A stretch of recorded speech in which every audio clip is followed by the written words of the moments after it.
Many of the parents ఏపీలో కానివ్వండి, తెలంగాణలో కానివ్వండి, అయితే బీటెక్ కంప్యూటర్ సైన్స్ చదివించామా, లేకుంటే బీటెక్ అయిపోయిన తర్వాత ఎంఎస్ అనేటువంటిది మాస్టర్స్ యూఎస్లో చేయించామా, ఈ ఆలోచనలో ఉన్నారు. కరెక్ట్. ఇలాంటి ఆలోచనలు అనేటువంటివి ఎంతవరకు కరెక్ట్ అంటారు?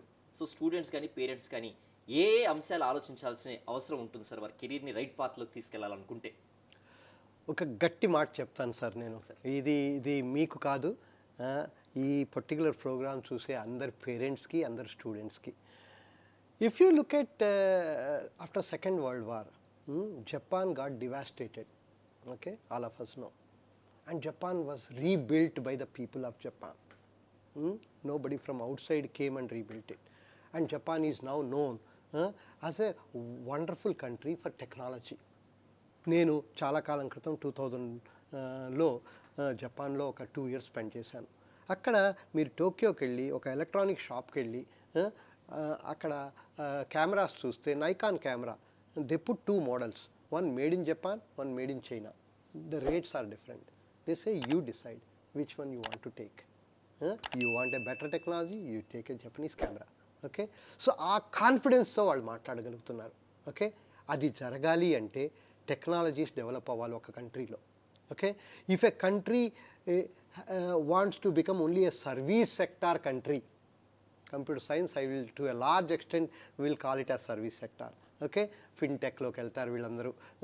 So if a country wants to grow as a service sector cannot really make a country a developed country.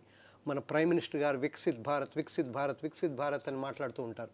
ఆ వికసిత్ భారత్ అవ్వాలి అంటే నా ఉద్దేశంలో ఒక వికసిత్ భారత్ కంట్రీ, వికసిత్ భారత్ అనుకుంటే ఆర్ డెవలప్డ్ కంట్రీ అనుకుంటే ఈ ప్రపంచంలో ఏ దేశానికి వెళ్ళినా ఆ దేశంలో తయారైన ప్రోడక్ట్స్ వేరే దేశంలో అమ్మబడాలి. Okay, so if you want any country to be called as a developed country, there should be technologies developed which are accepted by people all over the world, and such kind of goods you should be able to sell outside. నేను ఒక దేశానికి వెళ్ళి అక్కడ ఒక product కొంటే ఆ product మీద made in India అని రాసి ఉండాలి. అప్పుడు మనము డెవలప్డ్ కంట్రీ అంటాం. అది జరగాలంటే మన దేశంలో ఉన్న ప్రతి ఒక్కళ్ళలోనూ India is first for me, India తర్వాతే నేను వస్తాను, నా తర్వాత ఇండియా కాదు అనేది మనసులో గట్టిగా ఉండాలి సార్. మీరు అన్నట్టుగా ఒక కంప్యూటర్ సైన్స్ బీటెక్ చేసేసి నెక్స్ట్ ఫ్లైట్లో అమెరికాకి వెళ్ళిపోయి నేను అక్కడ సెటిల్ అయిపోతాను అంటే నేను ఎన్ని డాలర్స్ పంపించినా కానీ, to be honest with you, you have not participated in the development of the country. Development of the country participate చేయాలంటే ప్రతి టెక్నాలజీలోనూ వాళ్ళ బాధ్యత ఉండాలి. ప్రతి టెక్నాలజీలో, ప్రతి ఇంజనీరింగ్ బ్రాంచ్లోనూ వాళ్ళు పార్టిసిపేట్ చేయగలగాలి. ఎలాగైతే మీ బాడీలో ప్రతి organ is equally important, you cannot live without one organ not functioning well, మనందరికీ తెలుసు.